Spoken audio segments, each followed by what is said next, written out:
Alors, le résultat d'apprentissage aujourd'hui était vraiment d'apprendre à tracer certains graphiques et de voir des tendances dans les fonctions exponentielles qui vont nous permettre d'identifier différentes caractéristiques chez la valeur initiale, le facteur, ainsi que l'exposant. Donc, le premier graphique que je vous ai demandé de tracer était le f de x est égal à 2 exposant x. Donc, moi, j'ai été le faire avec Desmo. Je vous donnais permission à une calculatrice graphique. Donc, si on regarde à 2 exposant x, voici le graphique en général.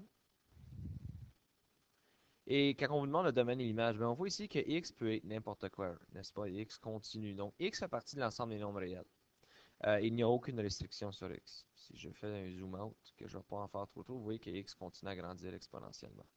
Sauf y. Y fait d'abord et avant tout partie de l'ensemble des nombres réels parce que vous voyez, quand que je me promène, j'ai le point 2,362 comme valeur d'y.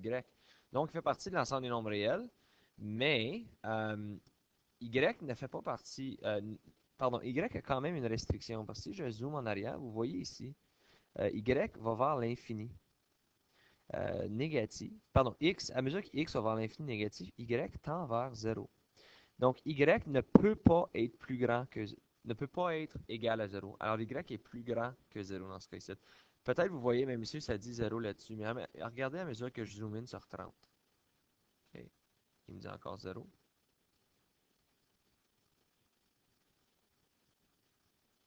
Alors qu'on zoome in par pas mal d'abord pour le voir. Mon Dieu.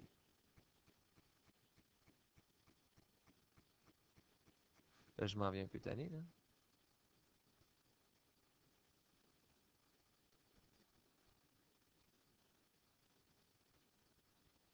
Et vous voyez que je gaspille votre temps en ce moment quand vous regardez la vidéo. Vous pouvez probablement fast-forwarder quelques minutes. En tout cas, OK. Ah, voilà. 2 fois 10 exposant à négatif 11. Donc, c'est 0,00000000002. Donc, c'est pas tout à fait 0. Et d'ailleurs, ça va jamais être 0 comme valeur. Donc, y doit être plus grand que 0.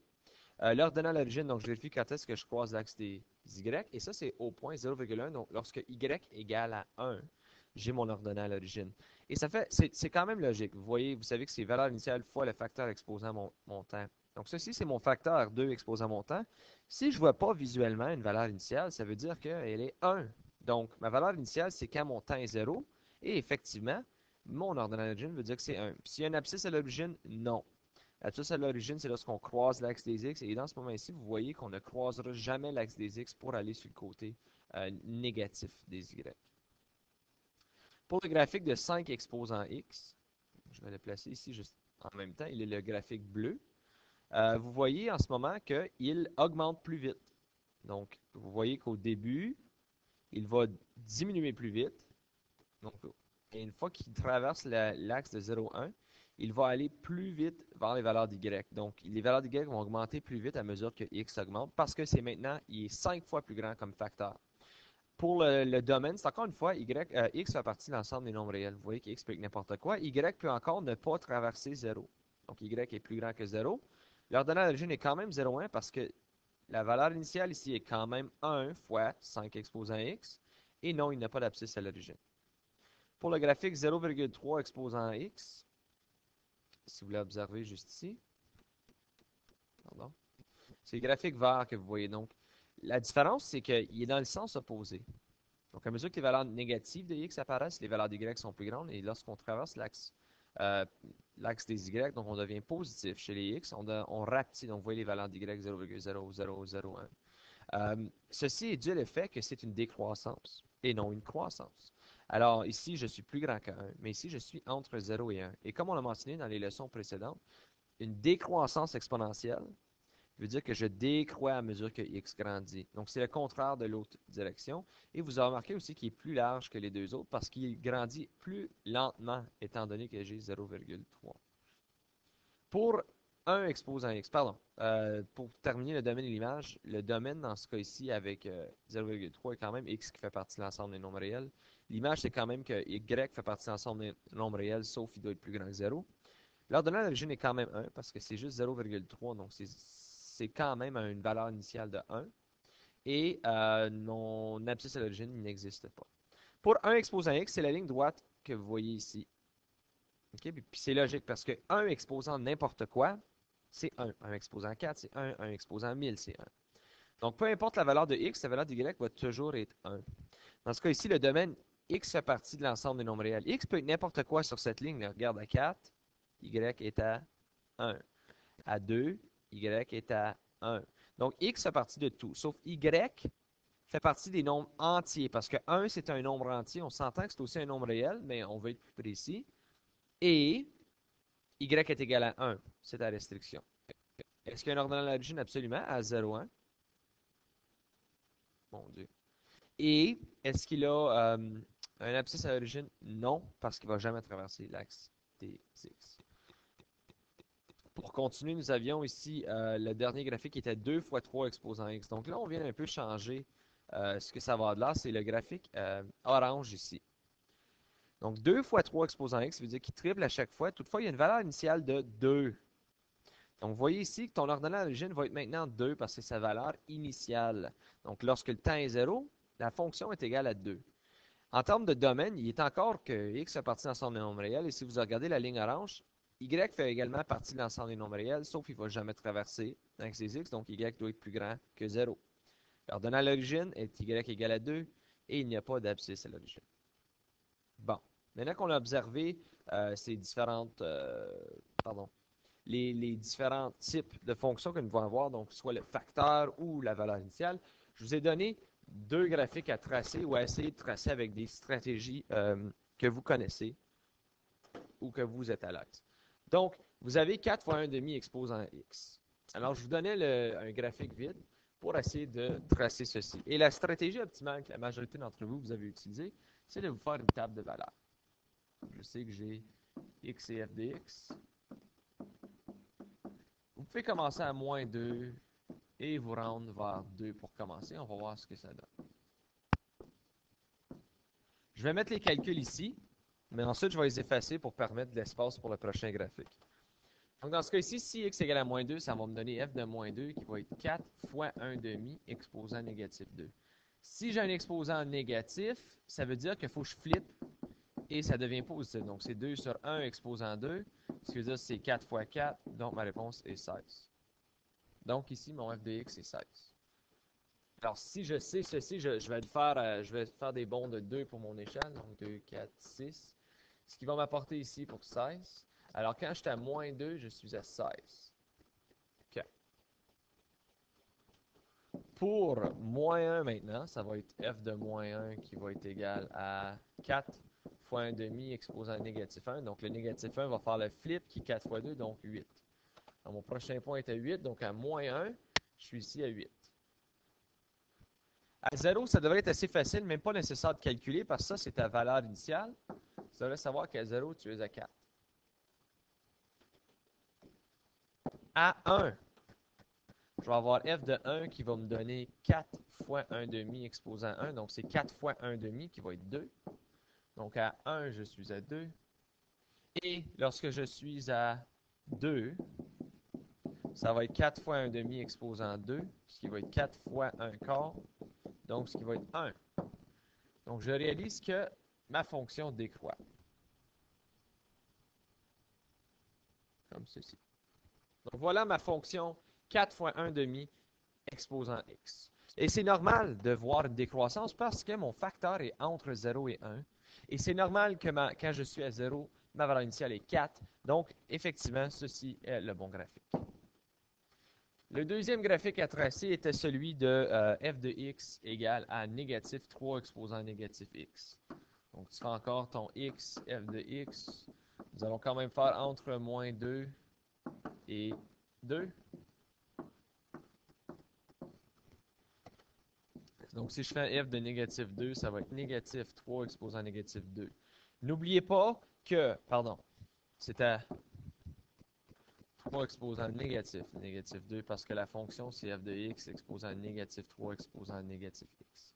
N'oubliez pas, dans ce cas ici, que le négatif ici n'est pas affecté par l'exposant. Parce que l'exposant affecte seulement le chiffre là, là. Okay? Si ce serait des parenthèses, là, absolument, l'exposant aurait affecté les deux, mais dans ce cas ici, il n'affecte que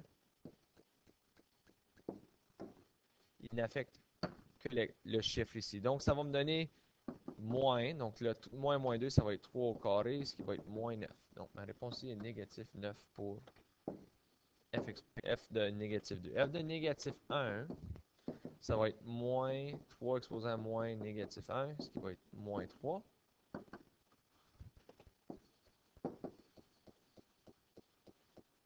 F de 0, ben si c'est moins 3 exposant moins x, donc f de 0 dans ce cas ici serait moins 1 parce que c'est moins, n'est-ce pas? C'est moins 3 exposant moins x, donc le moins serait ta valeur initiale, donc moins 1. F de 1,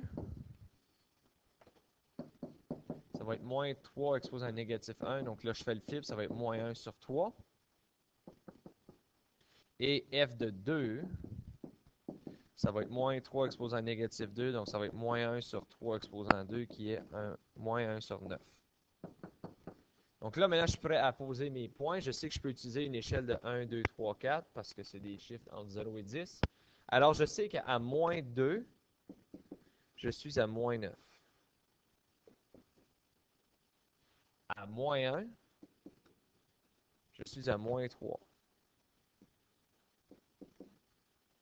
À 0, je suis à moins 1. Et ensuite, à 1, je suis à moins 1 tiers. Et à 2, je suis à moins 1 neuvième. Donc, on peut voir que le graphique a une tendance comme ceci. Voilà.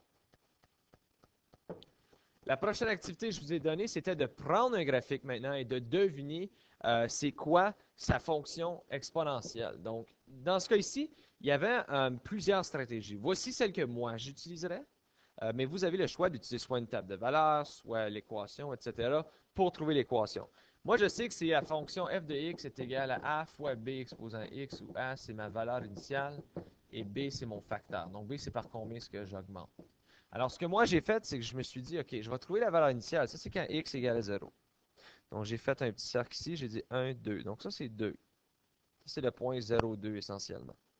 Donc, je sais que a est égal à 2. Donc, j'ai f de x est égal à 2 fois b exposant x. Là, c'est ce que je me retrouve avec un peu de difficulté parce que je dois trouver le b, mais je n'ai pas beaucoup d'options de points à choisir. Donc, je vérifie dans mon graphique s'il y a un point que je reconnais, comme celui ici.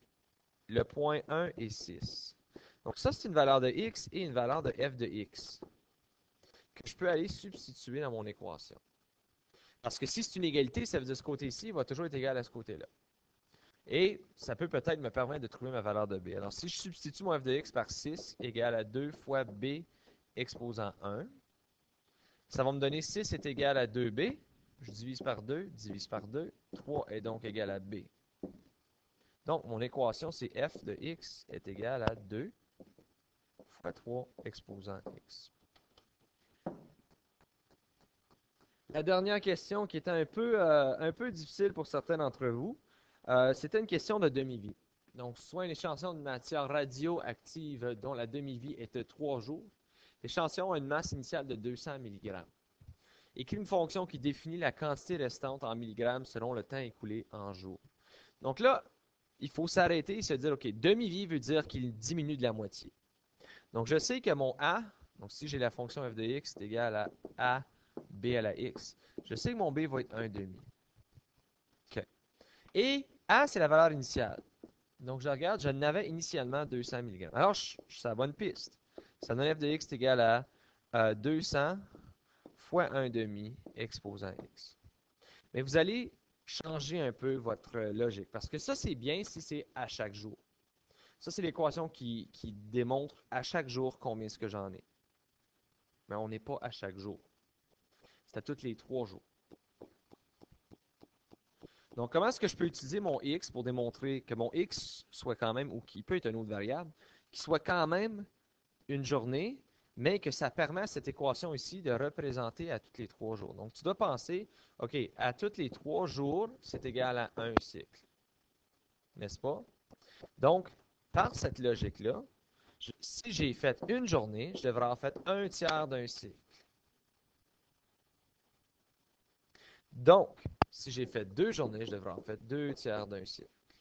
Si j'ai fait 3 journées, je devrais avoir fait un cycle. Alors, je peux substituer cette valeur-là. Ça ici, c'est mes journées. Ça, c'est mon x. Donc, mon x doit être exprimé en tiers. Alors, si jamais que je veux réécrire ceci, vous pouvez utiliser une autre équation. Ça va être f de x égale, une autre équation, pardon, une autre variable, 200 fois 1 demi exposant x sur 3. Voilà le temps. Donc, à toutes les 3, ça ici, ça va devenir 1. Ce qui veut dire que j'ai fait un cycle à tous les 3 jours. Maintenant, on vous demande, c'est quoi le domaine dans ce cas ici? Alors, si on regarde à le domaine, on doit tenir compte de une chose et une chose seulement, c'est que c'est un cas réel. Ce n'est pas un cas abstrait. Donc, quand on va faire le domaine, on peut évaluer en premier mon x. OK, je sais qu'il peut faire partie de l'ensemble des nombres réels. Je peux avoir une demi-journée, je peux avoir 0,1 d'une journée. On sait que ça existe. Et ce qu'il faut tenir compte, c'est que x est une journée. Donc, est-ce qu'on peut retourner dans le passé avec cette masse-ci? Non, parce que c'est sa masse initiale. Donc, x doit être plus grand ou égal à 0, c'est ma restriction. On s'entend que dans le graphique, il va exister de l'autre côté. Il va exister du côté des négatifs, mais tout ce qu'on peut prendre en considération, c'est que c'est réel. C'est un cas réel. Donc, le temps ne peut pas être négatif, alors x doit être plus grand ou égal à 0. Alors, ceci met fin à la leçon d'aujourd'hui. Si jamais vous avez des questions, n'oubliez pas de m'envoyer un message sur Edmodo.